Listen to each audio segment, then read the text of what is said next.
আসসালামু আলাইকুম।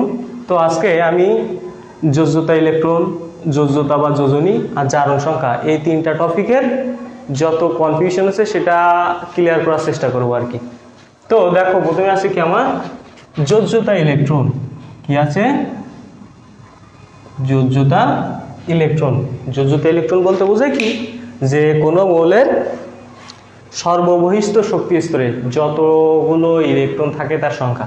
যেমন আমি যদি এখানে লিখি অক্সিজেন, ওর ইলেকট্রন বিন্যাস যদি করি 1s2 2s2 2p4। আমি যদি লিখি সোডিয়াম, তাহলে দেখো 1s2 2s2 2p6 3s1।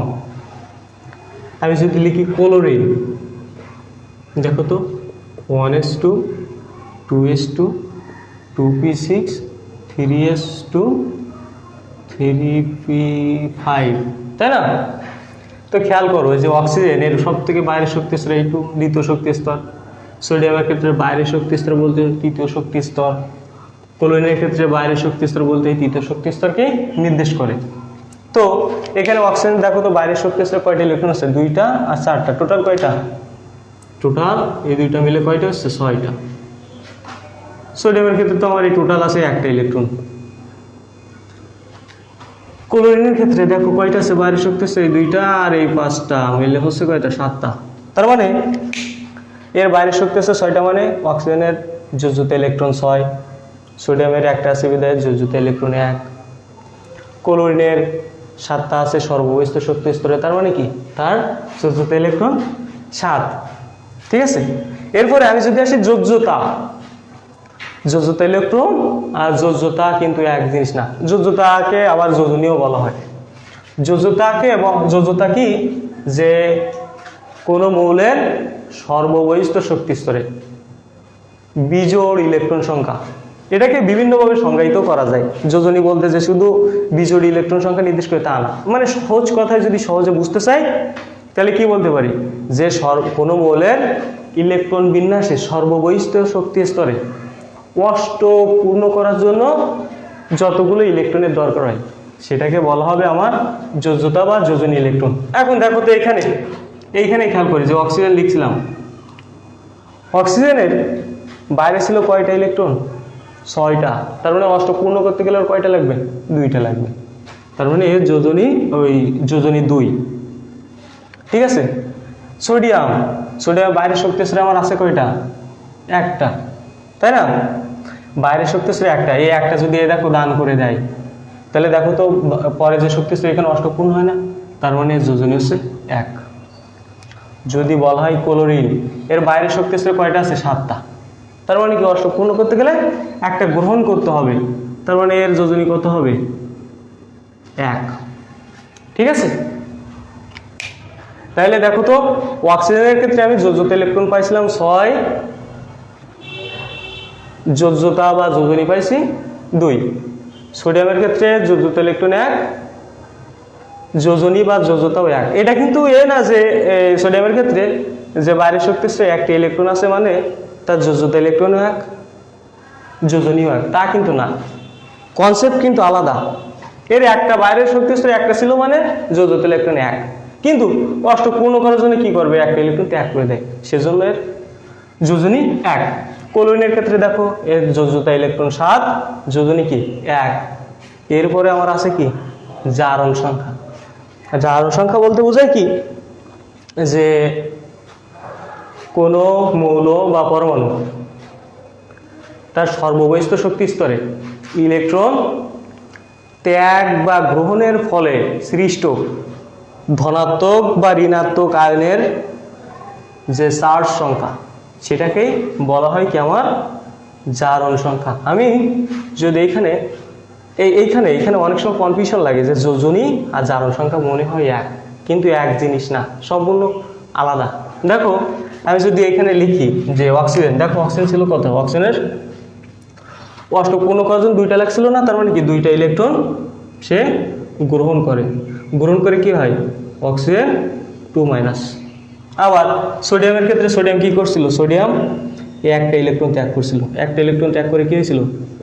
Sodium plus আবার ক্লোরিনের ক্ষেত্রে দেখো তো ক্লোরিন কি করছিল, 7টা ছিল যেহেতু একটা গ্রহণ করছিল, একটা গ্রহণ করে হয়েছিল কি ক্লোরাইড আয়ন। তার মানে দেখো এই যে অক্সিজেন কি করছে, অষ্টপূর্ণ কাজে 2টা ইলেকট্রন গ্রহণ করে যে আয়নে পরিণত হয়েছে, তার মাথায় চার্জ কত -2। তার মানে এর জারণ সংখ্যা কত বলতো, জারণ মান বা জারণ সংখ্যা কত -2 না কিন্তু -2। আবার সোডিয়ামের ক্ষেত্রে দেখো তো একটা ত্যাগ করছিল, তার মানে ও জারণ সংখ্যা কত হবে +1। একইভাবে ক্লোরিনে কি হবে -1। বোঝা গেছে? তবে এখানে দেখো একটা জিনিস, যোজনী আর জারণ সংখ্যা সেম কনসেপ্ট আসছে প্রায়। দেখো সোডিয়ামের ক্ষেত্রে আমার জারণ ওই যোজ্যতা বা যোজনী ছিল কত 1, এইখানে সোডিয়ামের জারণ সংখ্যা কত 1। আবার ক্লোরিনের ক্ষেত্রে ওর যোজনী ছিল 1, জারণ সংখ্যা কত হয়েছে -1। তার মানে দেখো আমি সবগুলো তুমি খেয়াল করো, অক্সিজেনের ক্ষেত্রে কি হয়েছিল 2 যোজনী, অক্সিজেনের ক্ষেত্রে জারণ সংখ্যা কত আসছে -2। তার মানে দেখো যতগুলো যোজনী আমি লিখলাম 2 1 1 সবগুলো পজিটিভ ভ্যালু, কিন্তু যোজনীর ওই জারণ সংখ্যার ক্ষেত্রে দেখো তো -2 +1 -1। তার মানে আমি যদি পার্থক্য এখানে লিখি দেখ যে যোজনী লিখলাম এই সাইডে যোজনী, এই সাইডে লিখলাম কি আমি মনে করো জারণ সংখ্যা, এই দুইটাই কনফিউশন লাগে।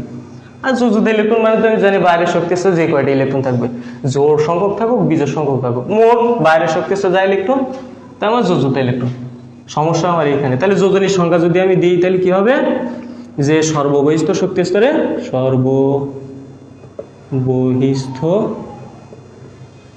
শক্তি স্তরে বিজোড় ইলেকট্রন সংখ্যা বা অষ্টক পূর্ণ করার জন্য প্রয়োজনীয় ইলেকট্রন সংখ্যা।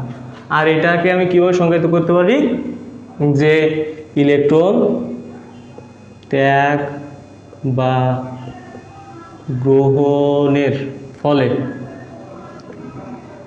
সৃষ্ট আয়নের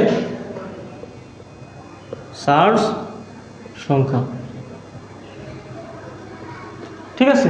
আবার দেখো তো এইখানে যদি যোজনী ক্ষেত্রে দেখো তো সবগুলো পজিটিভ মান আসছিল না, তাহলে যোজনী শুধুমাত্র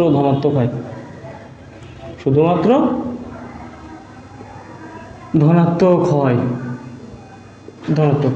আর জারণ সংখ্যার ক্ষেত্রে কি পাইছিলাম দেখো তো -2 +1 -1। তার মানে কি এটা পজিটিভও হতে পারে, কি নেগেটিভও হতে পারে, পজিটিভ নেগেটিভ দুইটা হইতে পারে। ঠিক আছে?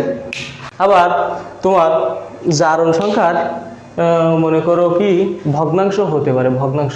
এটা দেখো আমি তোমার যদি বলি যে পারঅক্সাইড H2O2, এইখানে যদি আমি জারণ মান হিসাব করি তাহলে অক্সিজেনের জারণ মান আসবে কত -1। আমি যদি সুপার অক্সাইড KO2 এইখানে যদি হিসাব করি তাহলে মান আসবে কত -1/2। ঠিক আছে? তার মানে জারণ সংখ্যা আমার ভগ্নাংশ হতে পারে, ভগ্নাংশ। কিন্তু যোজনী পূর্ণ সংখ্যা হবে, সর্বদা পূর্ণ সংখ্যা হবে। ঠিক আছে? এটা ভগ্নাংশ হতে পারবে না। তো আশা করি কনফিউশন কিছুটা হইলেও কমাতে পারছি। আল্লাহ হাফেজ।